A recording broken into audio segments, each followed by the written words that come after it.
Hey, what's up, guys? This is Brian Banana, CEO of LC Innovation here. So excited to talk to you guys today. A lot of cool stuff's been going on. As some of you may be aware, that I released my second book, which is already a number one new release for my genre in Amazon. It's called Finding the Right Fit. It's about the model that I built.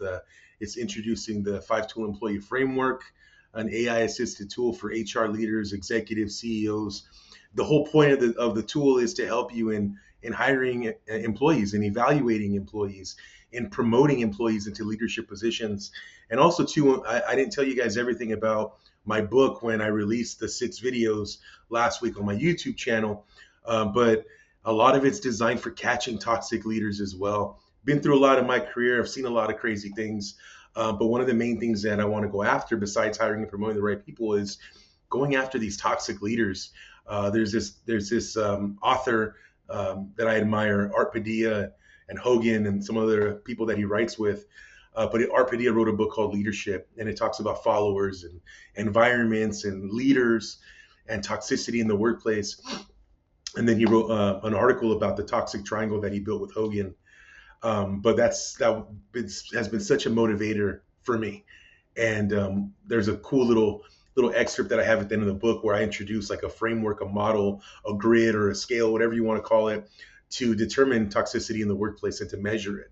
That's the main thing that I want to talk to you guys about. It's measuring, right? Measuring what's happening. Because if you don't do that, if you're just going over things, if you're just talking about we're going to change things, or I'm going to get to that, right? The things you always hear at work, I'm going to get to that. Oh yeah, I'm all over it when you're not all over it. But that's the main thing, due diligence. Are people doing their due diligence? When you hire someone, are you really did you look at their resume? Are you talking to them? Are you role playing with teams before they interview them? Are you role playing with them on the interview? What exactly are you doing? Are you just hiring someone because you like someone, or because you got a good vibe from someone, or because you're such a good person reader, right? We get that all the time, especially with bosses. I've heard at least 10 managers, executives, especially owners, bosses that have said that. I'm a great people reader. I hear that all the time. And you just see them hit one time out of 20 or out of 30. And the reason why they hit at such a low rate, the hitting for average, right? The reason why they hit so low is because they don't do the proper research or look into or due diligence on that person. They don't do it. They just don't. They rather say to someone, "Oh yeah, I got that. I got that person in here," or "Yeah, I hired that person." And you're going to see some of the red flags posts that I've been doing on LinkedIn that talks about that, right? But the main thing is I'm trying to tell you guys is what's under the curtain, what's behind the curtain, what's under the hood, right? Not what's under the curtain. Sorry. Remember, I want this to be raw, uncut. So if I make mistakes or if I say funny things, I want it to be live. I want you to hear it from me because this is real. This is real. But yeah, one of the grids that I created in this book, it's called the Behavior Under Pressure Grid. But this is what we're really looking after. So once again, this isn't like I'm just writing a book or saying do this, do that. No, I have measurement tools, calibration tools. The measurement that I talked about that's so important, that's the important part. And I made it super, super simple for everybody. I don't want you to spend 3 hours on this. I want you to literally get on AI. I want you to type into AI, say, hey, I'm looking for this new person. I want you to upload the job description. Hey, this is what the industry success looks like when it comes to this position. Hey, this is what our competitors fail at. I don't like their salespeople, their engineers, their customer service reps. I don't like the way they act, and most of them are like this. Whatever behavioral context that you've seen that you want to keep away from what you're about to hire, from who you're about to promote, or who you're about to evaluate, whatever you want to keep out there, keep it out there, right? Make sure you put that inside of what you're typing with AI and say, I don't want that coming into the four walls. I don't want that coming inside my organization. I don't want that here, right? And then this is what I do want. I have seen some very successful people in this industry. I've noticed that they're like this. Type that in there and then get that five-tool employee framework, slap it in there too. But you cannot forget about this. This is what really drives it, right? So remember, we're talking about measurement. Measurement is the most important thing that I'm going to teach you guys. It's about measurement. Why measurement? Because once again, we don't do our due diligence, and I don't want this becoming something difficult. So I've given you the tools to just measure quickly, but yet efficiently on what you want coming into your organization. What do you want going in there? What do you want your next leader to look like? If you're in an HR position and you're hiring an executive, what do you want them to look at? What can you tell the executives that are going to hire this executive to look after? Hey, these are the behaviors that we don't want here. These are the behaviors that have not worked before. These are the behaviors that have worked before. And everything has a failure rate. Everything does, no matter what. Nothing's perfect. But using these measurement tools, these calibration tools, it's really going to help you out into framing a picture. Now, we all know too that when you're in a position, an HR position, a talent acquisition position, even if you're a supervisor or a manager or a director or an executive, there's always someone on top. And that person on top ultimately is probably going to ride you. We're in the real world here. They're probably going to override you, right? That's what's going to happen. So if they override you, you're probably going to think to yourself, I don't have to do all these things because they're not going to listen. That's fine. But this is quick, it's efficient, and it's quick and effective enough that if you pass it to your superior and they override you, there's nothing else you could do about it. Maybe you could leave the company in the future, right? But there's nothing else you could do about it. So that's why it's so important to measure with these tools, because when you measure with these tools, you're getting quick, efficient information. You're going to pass it along, and they could throw it away if they want, or they can actually read it and realize how quick and efficient it is. So this is what is really behind the curtain, under the hood. It's the behavior under pressure. In my experience, my real life experience, what I've seen in the field, consulting, what I've seen in the classroom, what I've seen in the real world, what I've seen, this is where it's at right here. This is where it's at. Behavior under pressure. This is where the tools show their true calibration. This is what we're looking after. These are the questions that we're going to ask. These are the hidden fields that you can't see with the naked eye, right? Or these are the fields that you can see, and at first you really don't think much of it, but then you start hearing a trend from other coworkers. Or if you enter the person once, twice, or maybe 3 times, which you should be doing, should not hire on the first try. If you interview the person 1, 2, or 3 times, you should start seeing a pattern like, oh, I'm seeing this constantly from this person. They're showing you who they are. And there's a great saying, when someone shows you who they are, believe them, right? Because they're giving you the red flags. But this is the behavior under pressure calibration tool. So the tool's on the left-hand side, intentional use in the middle, and under duress is on the right side. Why under duress? One of the best things I heard, someone gave me advice when I got married. They said, if you really want to marry someone, you got to take them to casino. I asked why. Because then you're going to see how they deal with money. You're going to deal with this the rest of your life, so that will allow you to see how they deal with money. Same thing in the context of a boardroom or a business. When you see them in the thick of things, when you see them going through an actual deal, when you see them actually talk to a client, when you see them get berated by a leader, that's very unfortunate. It should not be happening, but it does happen. It does. And none of us are perfect. Every once in a while, people lash out at something, hopefully not someone, but at something, right? So this is the under duress part, right? Deadlines are due.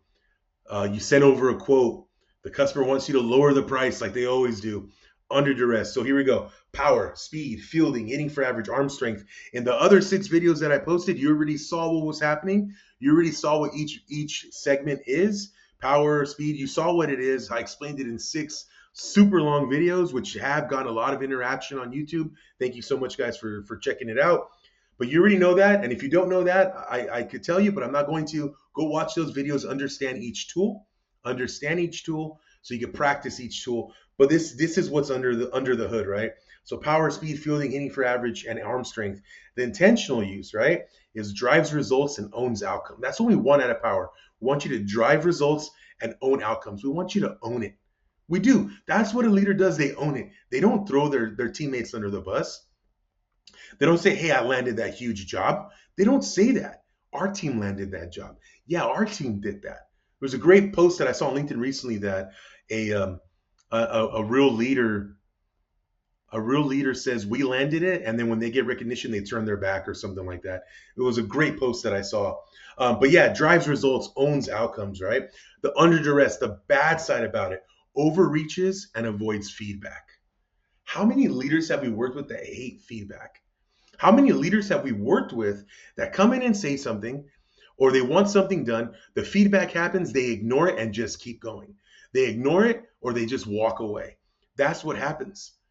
Because especially with stubborn people, they don't want to hear how they made a mistake. They don't want feedback, right? And very sensitive people as well, overly sensitive, right? They don't want to hear that feedback because it'll hurt their feelings. If we're in a business context, you should be able to have some empathy or sympathy, emotional intelligence to feel the way an employee's feeling or a leader's feeling. But if they're going a little too far, there's a problem. I understand sensitivity. I understand we all have issues at home. I get it. But work is work. And if you can't talk to someone nicely about an error that they made, if they just take it too far, there's a problem, right? So, or if they get too upset or too stubborn about it and they're in a leadership position, I mean, avoiding feedback, that's a huge red flag. The next one is speed, reflects, adjusts, integrates. A very powerful tool, but it can go two ways really quickly, right? In a good way, right? It reflects, thinks about it. And when you do that, you might think at first they're taking too long to answer that, but they're really not. Because would you rather them take too long to answer than answer correctly in a minute, 30 seconds? Or would you rather for them to answer quickly and it just snowballs into a bunch of different effects, a bunch of different bad stuff, the butterfly effect, right? Great movie. But what if it starts to snowball and have a chain reaction and make all these other mistakes and lose trust, lose integrity, and just get things done the wrong way, right? That's why sometimes the mystique, the aura of a salesperson, a used car salesperson is they're on the spot and they're thinking on their toes. No, we want someone who if they can do that and they're right and they know what they want, that's great. But if they're lying or if they're just saying something very fast to land a deal, we don't want that. And then it adjusts or integrates, right? We want them to think about it to give the right, proper answer. There's nothing wrong with that. And here we go. Under duress, reacts, deflects, or performs for show. Exactly. Reacts, deflects any ownership immediately, performs for the show. They're showing their speed. They're showing off. Oh, as my older friends would say, hot dogging it, right? But the next one is fielding. Intentional use, foresees risks, protects the system. You need that person. You need that person. They're not sexy. They're not like going crazy. They're just very, very, very particular, protective, one at a time, A through Z, not A to Z. Super huge to understand that. A lot of people say, I need someone who can go from A to Z. Do you need that, or do you need someone who can go from A through Z? A, B, C, D, all the way down to Z. We need that. And as leaders, we like to think big. We think productive days are 20 meetings in a day and putting everybody in the right direction. Yes, that could be a good day depending on your job, depending on your market, depending on your sales. If you have sales, if you don't have any issues with your clients for that day, totally get it. That is a good day. 20 meetings, everyone's in the right direction, everyone's moving forward, culture looks good, money looks good, strategy's good. But what happens if we don't have that? And that happens to us a lot. Or we just want to talk and just have fun. We need that person who's going to be detail-oriented step by step, who's going to get on base, who's going to leg out that single, who's going to get hit by a pitch, who's going to walk. It's not sexy, but it's needed, right? Freezes, rigidifies, blocks learning. That happens a lot because sometimes these people that do that, the fielding, sometimes what happens is they're blocking so much and they're protecting their little box so much, they're protecting it that they're blocking the learning about anything. They're letting a learning opportunity just go by because they're too busy in their box. This is their box. This is their lab, and they don't want nothing out of that. That's how they go too far sometimes. They're too busy protecting. They're too busy grounding ground balls, right? Instead of actually doing that. I've met a lot of engineers, especially in the quality realm, but a lot of engineers, once again, quality, that are really good at pointing out the issues. They could point out a million issues. They could point out 20 findings in an audit, right? However, they can't build a manual from scratch because they don't have that thought process of building something from scratch. They rather, and there's nothing wrong with that. If that's the way you are, that's the way you are. That's fine. The world needs people like that. We need people who do good audits. We need people who can create an audit schedule and all that stuff. We need that. But what I'm talking about is right there fielding, blocks learning, rigidifies, freezes. Because sometimes when something's outside of their realm, they don't know how to react. Something to watch out for. Ask some questions in an interview. They freeze. They don't know how to answer. watch. You're going to see it shift from fielding to speed, right? They're going to be fielding, maybe protective. Nope, this is my domain. But if they feel like they might be losing the opportunity to get this job that they really want, they might react very quickly. Their speed side might come out, and then they might react too quickly and they might give you a very false answer so that way they can get the job and it really hurt them. Next one is hitting for average.